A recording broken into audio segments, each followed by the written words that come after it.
The advice and opinions expressed by the host of Autism Live and her guests are meant solely as suggestion and should not be in any way construed as child-specific advice. Any choices you make in determining your child's treatment are completely at your own discretion.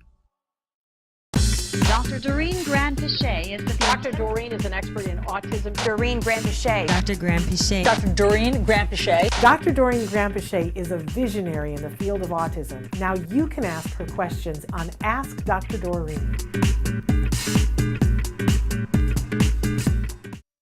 Good morning and welcome to Ask Dr. Doreen. I'm Shannon Penrod and I'm sitting here with the fabulous, beautiful, and incredible Dr. Doreen Granpeesheh. Good morning. And we're going to be here with you for the next hour with her. And she's going to be answering your questions live right now.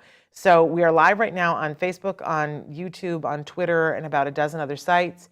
And Traven's going to show those to you in just a second. But I did it again. I didn't really allow you to say anything except good morning. Good morning, everyone. Lovely to be back. I get so excited. Thrilled to have you here. If you don't know, Dr. Doreen Granpeesheh is a true expert in the field of autism. I believe the preeminent expert in our time and any time for autism. She's been working in this field for more than 40, yes, I said 40, not 14 years, with individuals all across the spectrum, all ages, all abilities, all challenges, and their families and the people who surround them who love them. She is an empathetic voice in this community, always asking that everybody keep in mind that whenever interacting with these individuals, it has to be fair, which is a voice that I always want to amplify out into the world, because if we could clone you, I would have already done it. Thank you, Shannon. If that were a possibility. But we're saying good morning to a lot of people. Michelle is already here with us. Tiffany is here with us. Laurie, And Tiffany, we're going to get to you right at the start here. May says, hello, Dark Angel. Hi, how are you? Poppy, good morning. So thrilled to have you. And Parker, it is always a thrill to have you. Parker is noting that it is the 1-year anniversary of Ed Asner passing. And I felt that very much yesterday when I saw that online. Yeah. It doesn't seem possible that it could already have been a year, but his presence is still very felt throughout our community. Absolutely, Thank goodness for that. Absolutely. And I think the center that he and his son and daughter-in-law started, of course, is going to live on and do a lot of good. He always used to say, "This is my legacy." Yeah. He would say it in a really curmudgeon way. He'd go, "This is my legacy," right? And we just went last week to have you been to the Academy Museum that's downtown Los Angeles? That's all about the motion picture and Academy. But I want to go. Yes, Oh, I've it's heard super it's great. fun. We so enjoyed it. I'm telling everybody, if you go, when you buy your tickets, the tickets are pretty affordable, but then there's a whole thing that they offer you. It's called the Academy Experience. They don't really tell you anything, but it's an extra $15 per person. And my husband was like, well, that's ridiculous. We're not doing that. And everybody I talked to who'd been, I was like, did you know? We didn't know what it was. It's the best thing ever. You must go. And if I had known, I would have gone in a ball gown. They put you in this room that is surrounded with cameras, and they hand you a real Oscar, and you get to stand there and accept your real Oscar, and they videotape it and send it to you. Nice. I'm going again in a ball gown. It was so much fun. So I'm encouraging. But anyway, the reason why I bring it up is because they have a whole corner of one of the exhibits that's just about Carl, the character that he played in Up, and the whole creating of the character built around him, and they show how they make all the little things. Amazing. It's just so sweet. But there were so many things at the exhibit that I just super, super loved. So anyway, thank you, Parker, for reminding us to remember Ed this morning, who we dearly, dearly loved. And we said a very happy birthday to Dr. Temple Grandin yesterday, too. I didn't realize it was her birthday. It was her birthday yesterday, and I was excited because I thought that the Artemis was going to blast off on her birthday, which, if you know Temple, that would have been the best birthday present for her. But they had to postpone. So anyway, all right. I am excited that everybody's here. We talked a little bit about the different places that we're live. Don't forget that this show is a podcast. It's available wherever you get your podcasts, and it'll be available later on today. And it's available wherever you get your podcasts for free. I should note that. That's super important. I also want to give the disclaimer that even though Dr. Granpeesheh is unarguably the expert in this field, there is no expert who could give individual specific advice in this format, right? It doesn't lend itself to that. It wouldn't be fair to the individual. So we do ask that when you write in, give as much information as possible, including where you are generally in the world. We don't need your street address, but maybe how close you are to the closest city and what that might be, because resources are different around the world. And it might help her to tell you about something that's practically in your backyard, or to tell you about a challenge that you might be facing in your area of the world. So we ask that you do that. We're not going to reveal anybody's names or anything, but obviously if you're doing it on a public format, that's it's up to you what you say, right? But that will help us, but no individual specific advice. And Calgary, love that. I get a kick whenever people tell us where they're watching from. That's true. I'm geographically challenged, so this helps me to get a sense of where everybody is. All right. Actually, I never knew that Dark Angel is in Calgary. I know that you had shared with us before Canada, but Canada is a ginormous place, as you know. Yes. And I don't know if you know this, but Dr. Granpeesheh's husband is Canadian. So there you go. That's right. And he's, like most Canadians, he's wonderful. Oh, thank you. What a wonderful, wonderful husband you have. In any case, so write as often as you want. We're going to answer as many questions as possible. We're now starting to just have a starting theme. So we're going to tell you guys what the starting theme is each week, but you can write in questions about whatever you'd like, but we're just going to start in a general direction. And I believe it was Tiffany who said, would love some help with eating good stuff instead of bagels and junk stuff. Very common tale that our kids get fixated on a type of food or, one or two things. That's right. And that's what they want to eat. Very, In fact, very if typical. you go further and read what Lori just wrote, I think we can answer both at the same time. Okay, do you want to read that or you want me to? Sure. Lori says, my son only eats pizza, chicken nuggets, cheeseburgers, cheez-its, fruit, peanut butter, and jelly and cheese. This is really it. We try and give him different foods. We even hide it in foods. He just won't eat it. He has sensory issues and is starting a feeding therapist. The problem I have is that I'm about ready to give up cooking. I waste so much food and my leftovers go in the trash. It's hard to make meals for just 2 people when only I eat. How can I get him to explore more foods? He also helps cook the meals in the kitchen and he loves this a lot, but when he has to eat it, he doesn't. And it's great that you wrote in, Lori, because I think it's important for us to realize that our kids become selective for different reasons. And as we go to teaching them to become unselective, we have to keep those reasons in mind. In this particular case, it sounds like your child has some issues with the actual texture of the food, perhaps. I'm not sure, because pizza, chicken nuggets have a very different texture than, let's say, peanut butter or jelly, right? So it could potentially be texture. I've had a lot of kids where parents will come in and say he only likes crunchy foods, like chips, for instance, or crackers. And other times parents will say, oh no, he won't chew. He will only eat things that are mushy. Yeah. Okay. So texture definitely is part of it. On the other hand, I find it very, very common that our kids will crave those particular foods that it's not really an allergic reaction, but it is similar to an allergic reaction. They crave the foods that they actually should not be eating. And that is because when we eat foods that we can't, so normally we eat foods, we digest them, right? The process of digestion, we break the food down into peptides, which are chains of amino acids, and then we break it further down into the amino acid, and the amino acid is what travels through the bloodstream and gives nutrition to all parts of our body and our brain. Unfortunately, there are certain foods that our kids just don't break down all the way to the amino acid level. They break it down partially to the peptide level, and then these peptides start to travel, and this is where the leaky gut theory and all of the research and science behind that comes in. Those peptides will actually cause the reaction that is kind of like an endorphin reaction. So it's sort of, when you see our kids eating those particular foods, they get a little high from it. Similar to, like, let's say when we drink alcohol in some ways, right? So what happens is obviously they crave it. They will go after that feeling more, and they will continue to eat those specific foods. So that's another common kind of thing that happens that makes our kids very, very picky. Now, another thing that happens, I think, is that sometimes our kids will eat something that makes them feel sick, right? Yeah. Like bloated, because they really can't digest it.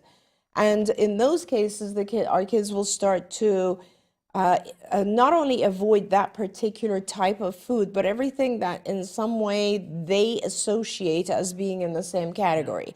I mean, as adults, we classify our foods, like we'll say, oh, you know, these are legumes and those are dairy and stuff like that. But kids don't know those classes, so they will classify them in their mind different ways. Like, oh, anything that is white, or anything, you know, last time I had a stomach ache, it was because I ate things that were brown, so I'm not going to eat those things anymore. So all of those types of factors come into play when our kids become very selective, right? And when you're reversing it, it is a process, it's a very delicate process where you have to actually keep all of that in mind. For instance, if I am doing feeding therapy, which I'll briefly talk about in a minute, but if I'm doing feeding therapy and it's with a child who is very texture resistant, I'm going to focus first on getting the child to actually eat things that are within the classification of textures they like. And then I will, at the end, once they've started to broaden, then I will start to introduce new textures. Yeah. And it's it's a process, right, Shannon? As you know, you can't just, a lot of parents think that the key is to hide the food in other food. Yeah. But in reality, it's actually what you're trying to do is you're trying to teach the child to really take in that food. And the only way you're going to do this, because remember, food in itself is a primary reinforcer. It's a very, very potent thing, right? Food aversion is one of the most effective long-term types of aversion. So it takes a little while to reverse that. And the way that you do it is you start with a very, very small morsel of the food that the child will not take in, and you then reward with the food that the child wants, okay? And you can also reward with other good things. For instance, every time the child takes a very small portion of the food you're trying to target, you turn on the TV and everybody does a dance, and yes, you give the child their favorite drink or other foods that they like. And then tomorrow you'll do 2 morsels, and every day you will increase by a very, very small amount, meanwhile still maintaining a lot of other reinforcers. Now remember, as the amount of the targeted food gets larger, it becomes impossible to reward with other food, right? Because now you're doubling up on food. Right. And your child's going to be full. So that's why it's really important to have other social and secondary types of rewards, right? Yeah. Like the TV, as I said, or music, or, token system, or toys, or just, attention from the parent, whatever is meaningful to the child. Right. And it's like any other shaping process. It does take a while, but you start with a very, very small request, something that is manageable and is worth it for the child because they're getting all these other rewards, and you gradually increase the demand of the targeted food. Yeah. I'm wondering if everybody has seen the documentary Super Size Me. Right? Because I always think about that because I think there's a lot of things that we suspected about food that came into sharp focus for me watching that documentary. For those of you who haven't seen it, a very healthy guy who works out decides to do a documentary, and he says, I'm going to, eat from McDonald's every day. From the menu every day. And in the beginning, he says, I'm going to have a salad every day. From McDonald's, but everything else, and you see he eats all this wonderful healthy food, and then he decides he's going to eat McDonald's. And the first day that he's eating the McDonald's, come on, it tastes good. Oh my God, it tastes right? amazing. And he goes, oh, okay, I haven't had a McDonald's hamburger in a while. He's thrilled, wonderful, wonderful. And then the second day he's like, oh, I don't feel so good. I'm not sure if I'm going to be able to do this. But then around the 5th day, he's like, oh yeah, and that's all he wants. And by day 27, this guy who was healthy is now with the doctor, and they're saying, you might have done, has gone up, you might have done permanent damage to your body just eating McDonald's. But by that point, the thing that's most interesting to me is this guy who 27 days before was eating all this healthy stuff and loving it. He doesn't want to eat anything else now because it becomes this thing where even though his body isn't liking it, it's what he now is craving. Right. And he wants that stuff. And I think that's what was most fascinating to me, because we don't notice it in our own lives, that if something makes us real sick, we go, oh, I don't know if I can have that. But if it just makes us low grade, not okay, it seems like unthinkable that we would crave that. And yet we do. Yeah, not just our kids, we do. Yeah, we do for sure. And Shannon, we all are in this boat right now. Oh, remember, yes. we're not any different from our kids. The only difference is that we have better detoxification cycles, right? We're redoxing from this stuff that we eat all the time. But if you think about it, we hope to some extent, and many of us are not, which is why there's so much chronic illness and so on.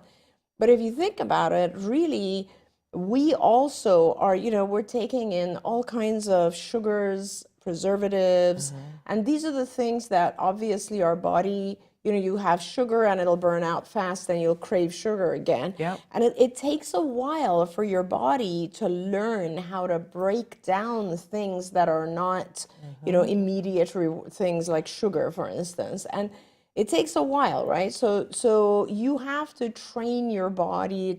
I would say it takes about a month before your body actually learns that it should break down complex carbs instead of having the simple carbs all the time. So these diets are very important. I noticed what Parker wrote. Yeah. He is right. It is difficult to do this because initially sometimes our kids will refuse. Yeah. And let me tell you, no child will starve, but it is possible that they refuse the things that are good for them, like electrolytes, right? And they can become dehydrated. It is really good that if you can use a feeding therapist. Often speech therapists will do feeding. Some BCBAs know how to do feeding. So really it's important for you to get some expertise. My number one, if I was to give you, advice on experts to work with, my number one advice would be to first start with a really good nutritionist. We've worked a lot with Dr. Julie Matthews, who's fantastic. There are lots of really good nutritionists, but you need the nutritionist to establish the diet that you're shooting for, and then you need either a speech path or a behavior analyst, someone who has experience in feeding, to be able to work with the nutritionist and help your child gradually get to where they are. It's beautiful, though. I want to tell you guys, if any of you have been on a diet where you've lost weight and you've become much more active because now you're eating really healthy foods, you feel good, right? Yeah. You feel a lot better, you sleep better, etc. And so our kids really do feel better once they start broadening and taking in better foods. Yes, all of which is super important. I kind of want to pivot over to some questions that we had that were sent in. My 3-year-old is non-speaking, diagnosed autism. We've started ABA, but he has constant diarrhea, which interrupts therapy. I hear you talking about diet, but when I asked my BCBA about starting the gluten-free diet, he told me there's no science behind it. Now I'm confused. Should we try the diet? Am I with a bad ABA provider? Oh my gosh, what a great question. So, and what a difficult last part of that question to answer. Yeah. Your ABA provider could be really good at ABA. I don't know, because I've not observed. I really don't know. It's possible that they're a good ABA provider. But the problem that I have with a lot of ABA providers is that they don't educate themselves on other things, and then they tell parents incorrect advice, okay? There is a lot of science behind both gluten, casein, corn, soy. A lot of our kids have different allergies. And let me tell you, my friends, if there wasn't science behind it, do you really think that you could go out to most restaurants nowadays and get gluten-free foods? No. Obviously, this has grown over the last decade or so because there is science behind it. And it's very well supported. And it's not just gluten, casein, corn, soy, and food dyes and other things. It's important, actually, to identify what it is for your child. I mean, these days we're so lucky, Shannon. I remember like 15 years ago with the movement. I don't know if you remember, they were called Andy. Do you remember the group that would do that? They were, but it's very easy now. You can get a food sensitivity kit sent to you at home, and you can check your child's food sensitivity. You can also go and get an organic acids metabolites test. There's lots of different ways to determine what foods your child is allergic to or is not able to break down. The reason that most people do gluten and casein is that studies had shown that the vast majority of people, not just individuals with autism, are allergic to those two products. Casein, which is the protein in dairy, and gluten, which is the protein in whole grains. So, it's important to be able to identify. This is why I always do my lectures on treat the whole child, because it's ABA is just intensive tutoring, intensive teaching, and if you start to do a lot of intensive work with a child who's not otherwise feeling well, it's just not right? I mean, like some days I am not feeling well, and if those days I was supposed to learn a bunch of new stuff, I'd be pretty frustrated. Yeah, absolutely. And I do want to say that one of the things that I think is significant about what this parent wrote in and said is that, we've started ABA, but our child is having constant diarrhea. Yeah. And this is like, I'm so glad that the parent wrote in, because you should never ignore these signs that something is wrong. Yeah. I mean, I've told you that I will never forget that I was doing an intake for a family, and I asked them questions for about 2 hours, and at the end of the intake I said, is there anything else? And they said, well, yeah, he has diarrhea. And I said, like, oh, how often? Every day. Yeah. And that is a very clear sign that there is something going on in the gastrointestinal system. It could be a variety of things. Yeah. And you need to deal with that, because obviously it's uncomfortable and unhealthy for anyone to have diarrhea every day. And I will say that I am aware of a lot of families that have gone on the gluten-free, casein-free diet as an example. As you said, it's more important that you figure out what's right for your individual child.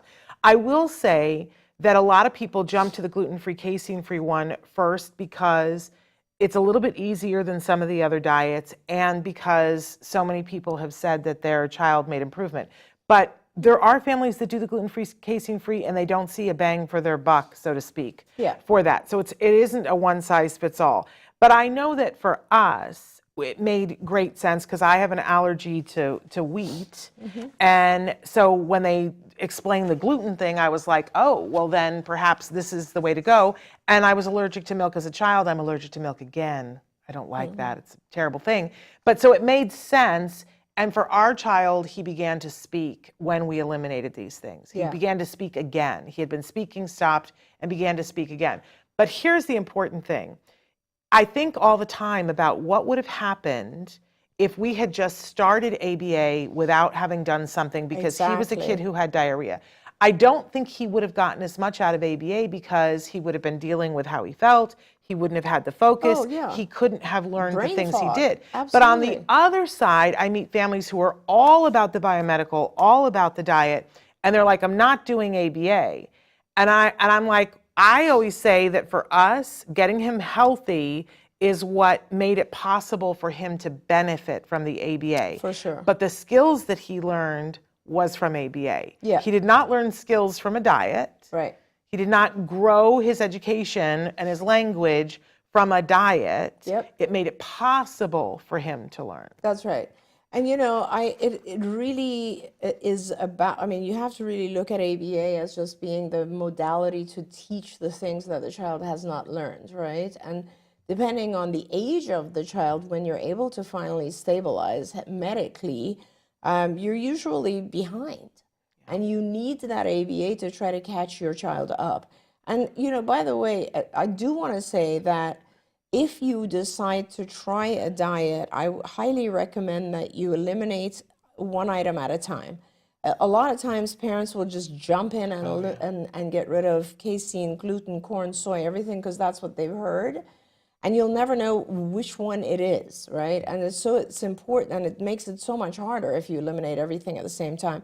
I recommend you start with casein. You usually see the effect of that within a week or so. And then you can start gluten, and you will see another effect with gluten probably 2 weeks after that. And then you can start to eliminate things. But hey, as I said, if you get a food sensitivity test, you'll be able to know right off the bat. And sometimes you'll be surprised at the things that your child is actually sensitive to. It is amazing. We have to take a pause because we have a very important message for you guys. We've been talking about this here on the show. I want you to take a look at this because I want to encourage, if you qualify, I really want to encourage you to call the number that you're going to see in this next message. Take a look at this. A recent study funded by the National Institute of Health suggests that there may be a higher risk of autism in children whose mother took the pain reliever acetaminophen during pregnancy. Acetaminophen is the active ingredient in scores of over-the-counter products, including Tylenol, Excedrin, and Robitussin. So if your child was diagnosed with autism and you took any acetaminophen product while pregnant, this commonly recommended over-the-counter medication may be responsible, though additional research is ongoing. If you or a loved one used Tylenol or other medications containing acetaminophen while pregnant and later gave birth to a child diagnosed with autism, you may be entitled to financial compensation. Shapiro Legal Group is now evaluating potential legal claims by parents of autistic children. Call right now to see if you may be entitled to financial compensation. There are time deadlines to file a claim, so don't wait. You can reach Shapiro Legal Group at 888-657-0455. Again, that number is 888-657-0455. You can also contact Shapiro Legal Group by going to shapirolegalgroup.com/autism. Shapiro Legal Group, PLLC, associates with attorneys throughout the country to help people nationwide, and is licensed in New York and Washington, D.C., and has its principal office at 60 East 42nd Street, New York, New York. This ad was read by a non-attorney spokesperson. Welcome back, and thank you for watching that important message. I hope that not only are you looking at that for yourself, but I'm going to ask all of you to share that with people that you know and that you care about. So often we don't get the information that we need, right? We get it from our community. And That's so right. I'm asking everybody to share that important information. You know, what they're looking at, the whole concept of Tylenol and whether or not it somehow contributed to the development of autism is a very important thing, because as you know, Shannon, when our kids get vaccinated, the doctor tells you to give the child Tylenol. Yeah. And Tylenol, unfortunately, is one of those things that just reduces the redox of toxins. So it's very important to call. Yeah, very important to call, and very important to share the information, because the thing that keeps me up at night is that now they're recommending that pregnant women, as they're researching this in an abundance of caution, they're telling pregnant women that they really have to very heavily weigh any painkiller medication while they're pregnant because of this new study. Yeah. So super important that we share that with our friends, whether they are pregnant or thinking about becoming pregnant. It's information that everybody's going to want to have. Okay, I do want to get to this next question. Hi, Dr. Doreen and Shannon. Love your show. So glad to see that. So glad to have found y'all. I'm guessing you're from the South because you took the time to say y'all. I'd like to ask Dr. Doreen if she would consider my son's ABA treatment so far successful. He started at 2 years, 10 months, and he's almost 6 months in. He has mastered about 75 programs, starting with a few single words, and now speaks in 2 to 3 word phrases. No problem behaviors to report, partially potty trained. I look forward to hearing from you all. Sorry, again. Thank you so much. So 6 months in, and so now he's 3 years old. What are your thoughts? I mean, that sounds just beautiful. Yeah. That sounds very, very exciting. Did they say how many hours of ABA he's They did received? not say, Well, but wouldn't we love to know that? I'd love to know how many hours a week your child is receiving ABA, but certainly if they've mastered about 70 or so different skills or operants, then I would say you're doing great. And your child has just turned 3, so that's wonderful. Congratulations, and please keep going. Amazing. Our dear friend Johanny has written in and said, my 9-year-old son will be starting 4th grade next week. We're still struggling making friends and asking to play properly. For example, we're at the shore last week and 2 boys were playing in the ocean. He wanted to play. I told him to go ask. He said, hi, this is my mom, Johanny. Her phone number is, and he told him. He said, the kids look so confused. I stepped in and said he wants to play with you. It didn't go well. I worry this is happening at school too. Can we get the school to support him during recess or lunch? I wish I was a fly on the wall to see what is happening so I can figure it out and figure out how to help. Suggestions. And thanks in advance for all that you both do. I'm sending you hugs. That's so sweet that that's what he went up and said to them. Yeah. Yes. So, you know, it's so often I see our kids trying to interact with the tools that they have, right? They don't know. So this is what's really, it's a great question, Johanny. Thank you for asking this, and it's so important for all of us to realize that playing is a very complicated skill. It's not an easy thing, right? It's not like we're just imitating some motor movements or something. Actually, there's a lot involved in playing, even if it's a very young child. And your child is starting 4th grade, so that means he's probably somewhere around 10 or 11 years old. By that age, play has become extremely sophisticated. So let's talk about that for a minute. So just playing with other kids involves, first of all, knowing, because these are all the things that, Johanny, you'd want to teach him ahead of time, or if you have ABA, or perhaps someone if you ask the school, maybe they are providing the ABA, I'm not sure, but these are the types of kind of prep skills that we teach our kids so that when they go to school, they are successful in these types of situations, right? So first of all, your child needs to know the different types of games, right? That's the simplest one, like chase or, I don't know, sports that they play or whatever games that they're playing on the playground. So your child needs to master those. Secondly, your child needs to know things like taking turns. It's my turn versus your turn, and believe me, there's lots of different situations that that make it different in taking turns. So that's the second thing. Third thing is they need to know conversation to some extent. So they need to know how to approach others, which would have been a skill that would have been very useful to your child in this scenario. They need to know the types of questions that you ask in order to engage with one person as opposed to engaging with a group of kids. They need to know how to repair the situation, because sometimes things fail like this, and how you can change the subject and now ask in a different way. They need to know how to change the subject so that the subject is something that they're good at interacting about. There's lots of different things. They need to know how to, which group to approach. Like, is it better to approach children that are about my age playing an activity that I'm good at, or another group, so on. So all of these types of things should be things that your team kind of works on before your child is put in this situation. And when they're in this situation, then hopefully there's an adult there, like you were, who can mediate and say, can you guys play whatever, hide and seek? He really would love to play with you guys. That's a fun game. So our kids will not be able to go in and do this on their own. They need all the skills that are involved. I started learning about this very early on. It was my dissertation. My dissertation, when I was getting my doctorate back in the 80s, was about this subject. It was it was about how teaching preschool games can increase social behavior.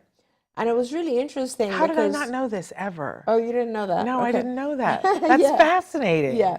So, and so I would teach these different children preschool games like Duck, Duck, Goose, and, Ring Around the Rosie and all this sort of stuff.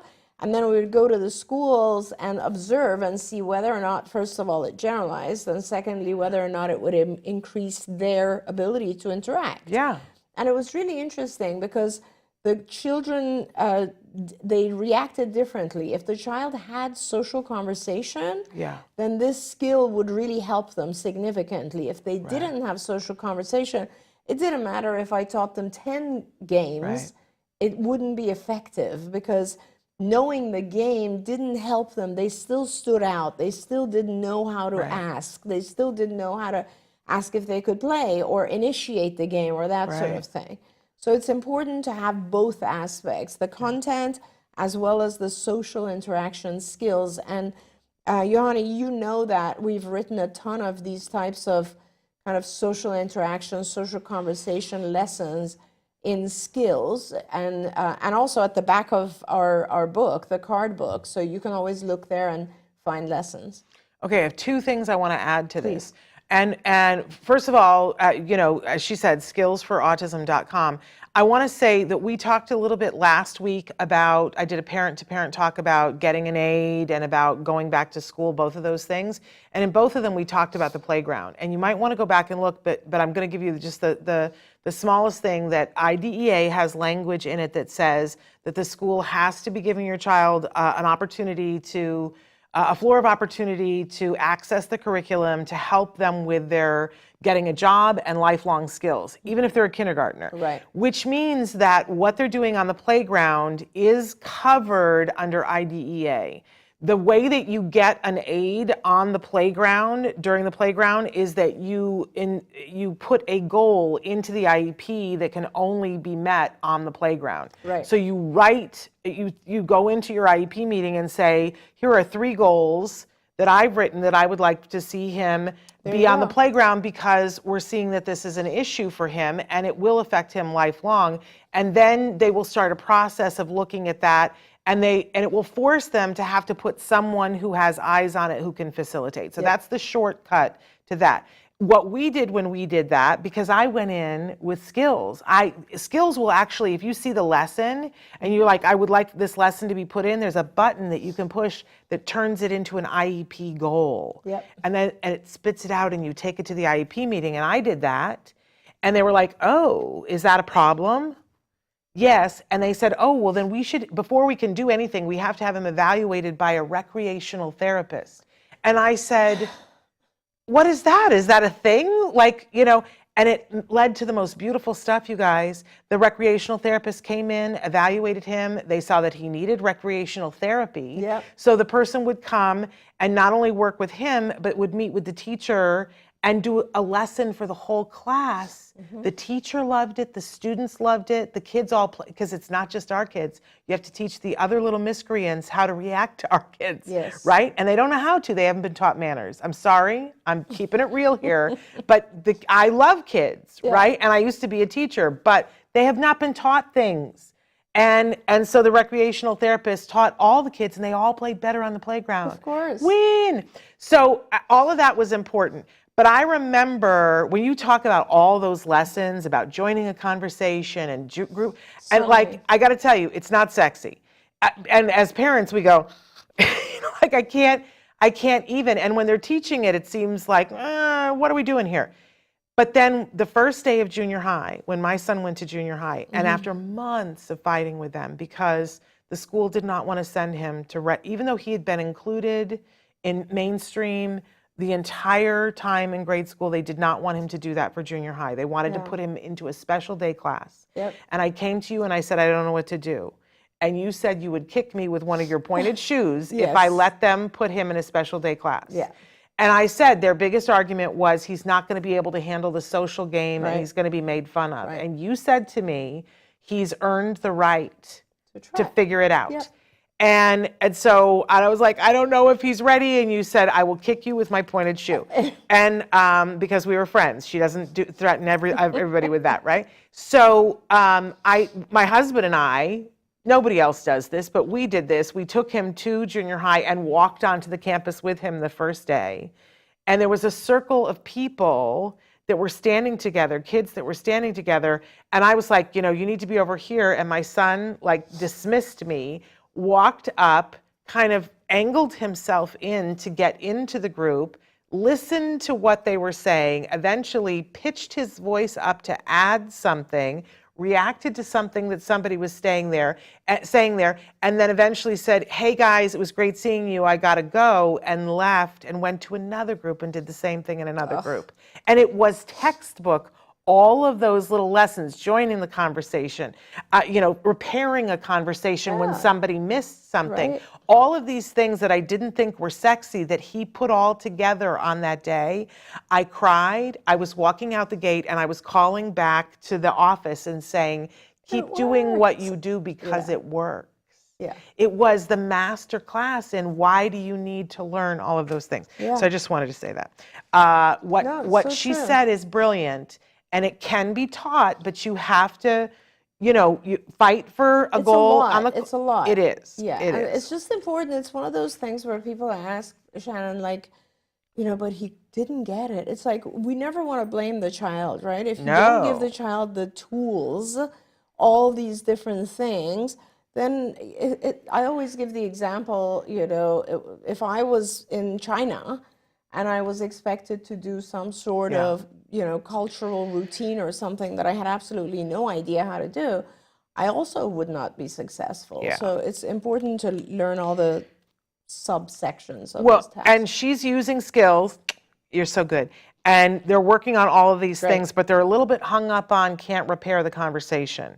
Yeah. And that they've worked on this, but he's struggling with new kids, not generalizing here. Any advice for that? Well, I mean, generalization is a really, really big part of this. And I don't know that it's with new kids or with different topics, or if it's just when he's not prompted. But, you just have to practice that and model it. And with this is yet a couple days ago, I was answering some questions on Instagram, I think, and somebody was asking me and saying that their team of ABA therapists changes constantly, and whether or not this is good. And honestly, it is a good thing for generalization, but it's not necessarily a good thing for acquisition. So when your child is in a new phase of learning, you want to make sure they have the same team of people. But when it's at the point where you want them to be able to do the task they've already mastered with lots of different people, then that's when you want to have different kids, different therapists, and so on. And believe me, our kids do eventually learn it. You just have to focus on it and practice it more. Okay, Dark Angel has written something in that hopefully you know what she means, because it's over my head, which a lot of things are. She says, my 4-year-old's gut has been cleared now, so much better with behaviors. However, Clostridia left his brain completely unbalanced. Dopamine is not being converted to norepinephrine. Is this reversible? And they go on to say that HVA/VMA ratio is high 4, according to the OAT. Yeah.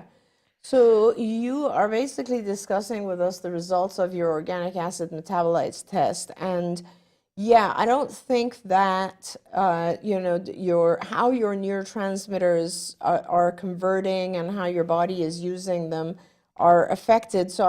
Are affected by lots of different things all the time. So this is not something that's permanent, no matter what. And by the way, there are lots of medications that can affect norepinephrine on its own or dopamine on its own even. So this is, I would really recommend that,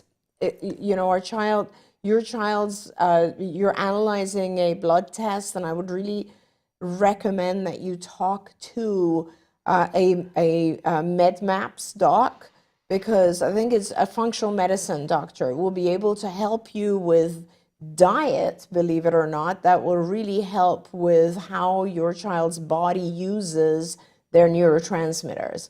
And I assume that your child's not taking any SSRIs or SNRIs or other anti-anxiety, antidepressant medications, but if you talk to a MedMaps, and some of the MedMaps doctors are actually psychiatrists, and you might want to talk to one who is a psychiatrist, and they will be able to really help you get through this. This is too nuanced for me to want to give you feedback. Okay, but I want to remind everybody it's medmaps.org for those doctors. And earlier we mentioned Julie Matthews.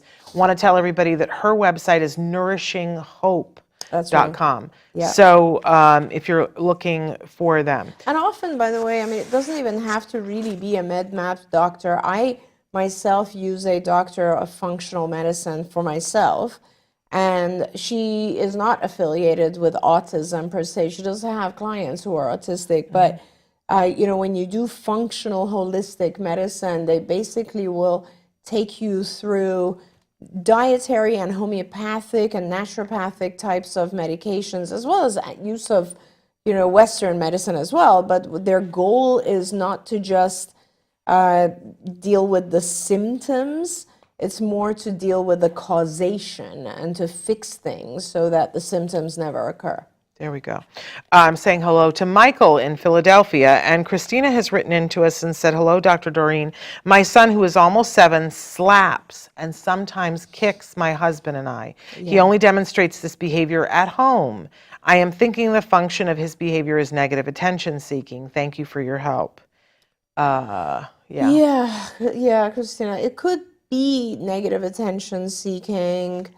It really depends. It depends on what he's getting out of it every time he does that.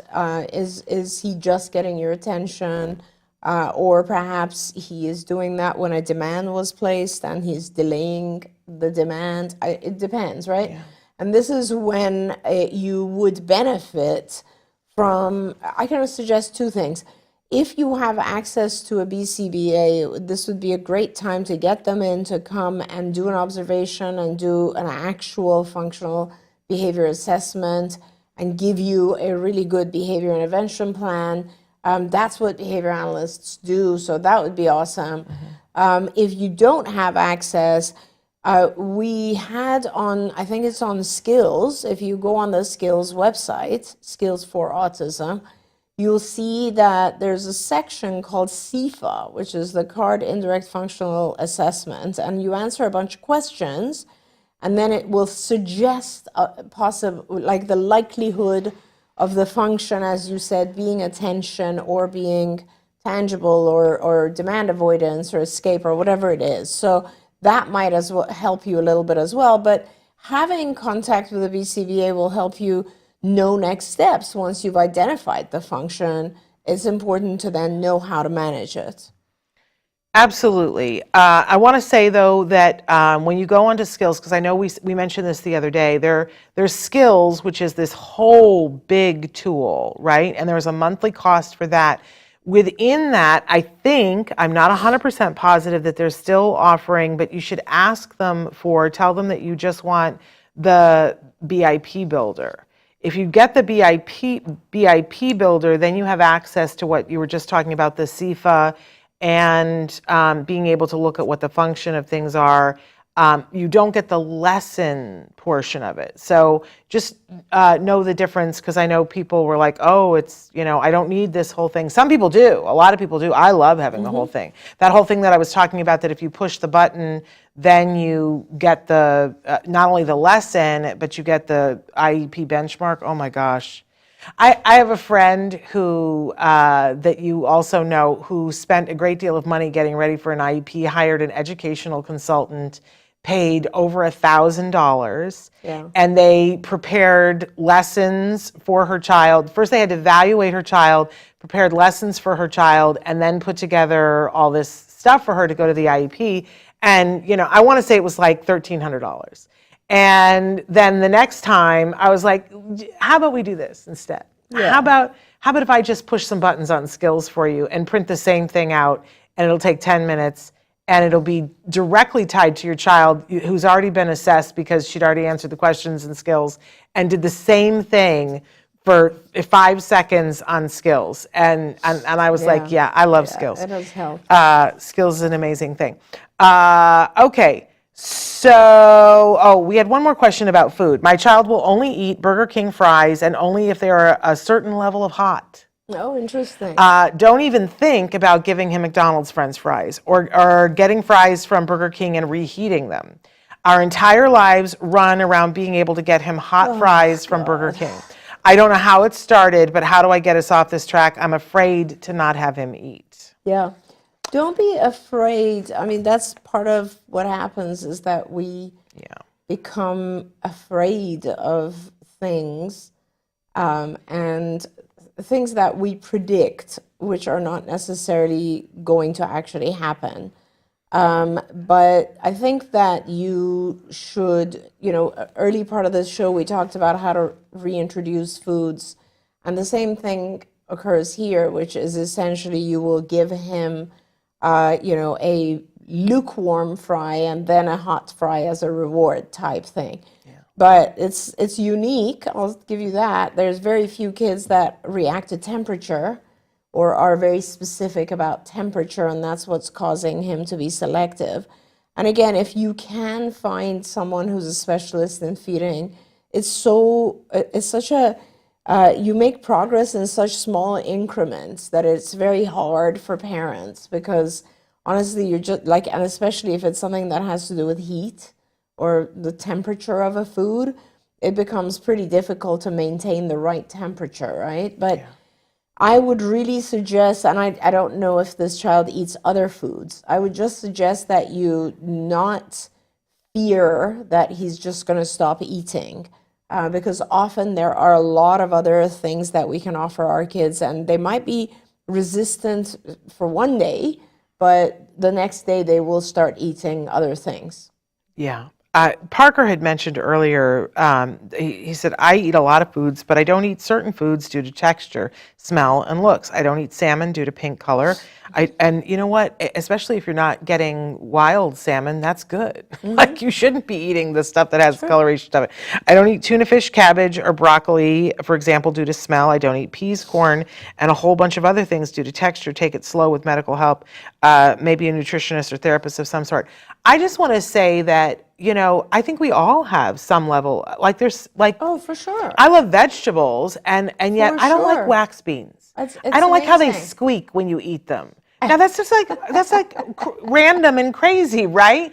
But I literally, the reason why I don't like wax beans is because they squeak when you eat them. Absolutely, yeah. Now, if I was on an island and I was stranded, could I eat wax beans? I certainly could. Yeah. But I think, you know, one of the things I think we kind of throw the baby out with the bathwater sometimes because we get so worried. We get scared, yeah. And it's not just regarding food. Food is a really important one because, you know, sometimes I'll have parents who will visit me and their child is actually a little overweight and they're still afraid that their child might starve, right? Yes. And we are, as human beings, we are built in a way that we will eat when we are hungry, when we're really hungry. So we don't naturally let ourselves starve if there's a choice. Yeah.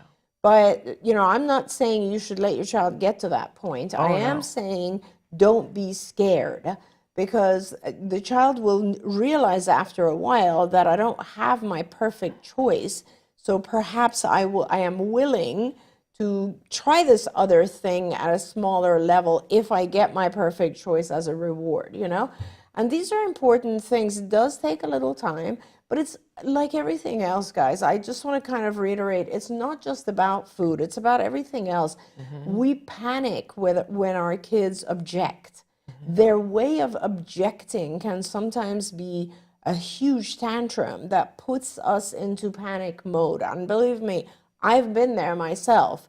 So what I'm saying is that, you know, let it pass. It's okay. Don't think that the child is going to, you know, some horrible thing is going to happen. As parents, we're kind of trained to think that way, you know, but, you know, just give it a chance. Allow your child to learn the right things and reward the right behavior. Absolutely. And you can go slow. We have a minute and a half. Dipti has written in from Germany and says, what about constipation? Because we've talked a lot about diarrhea, but we haven't talked about the other end of it. And constipation Minute is and a half. more common, actually. And nice to have you join us from Germany. But I do want to say that constipation is often because we have inflammation, right? And when you have inflammation, that is an automatic sign that something needs to be treated. Now, it could be a reaction to something that you're not breaking down properly. It could be bacterial overgrowth in the intestines. It could be candida, yeast.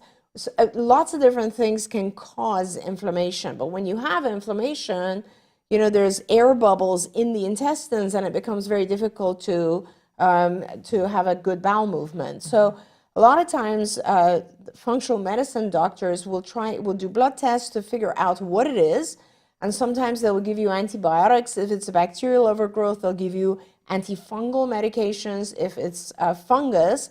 And at the same time, they might put your child on something like a high fiber diet or something that involves a stool softener or even a laxative, so that your child can void while their gut is becoming healthy.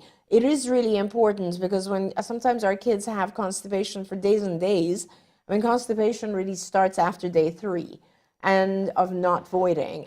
But it can cause a lot of not just pain and discomfort, but also increased toxicity. Yeah. So it is very important that you talk to a functional medicine doctor who can help your child while they're going through this. I have found that Sometimes there's a need for immediate relief, something like, a laxative or a stool softener or something like that. But at the same time, that problem continues unless you actually treat it functionally, holistically, and make sure the child is having a healthy diet with high fiber so that they actually can heal. Is it crazy to also say, I've become aware of the fact that a lot of people in this new generation do not give their children water? Oh, that they only absolutely. give juice or milk Right. or soda Right. or something else, that water is not a part of their diet. Which is crazy. I mean, water is the best tool or treatment for so many different things, not just constipation, also, upper respiratory infections and so on. So please make sure your child is drinking a lot of water. Yes, I don't know where I was recently that there was a discussion about that, and people were like, really? My child doesn't drink any water. Yeah, and amazing. several other parents were going, yeah, no, we don't do water. Yeah. And I went, and of that course, would create a problem. We give juice and sodas and these things. And are they think packed that with that's sugar. and they think that that's the same as fluid. It isn't the same No. hydration thing and can lead to constipation. Okay, we're out of time. I apologize. We're going to leave very quickly. Don't forget, come back tomorrow. Tomorrow, I'm doing the parent talk about parent stress. Oh, wow. About things to do for parent stress from a parent's point of view. And then on Thursday, Nancy is here with me for Let's Talk Autism with Shannon and Nancy. Very fun show planned for you. We will be back tomorrow. Thank you so much. Thank you, all of you. Until then, give your kiddos a hug from me and one for you too. Bye-bye for now.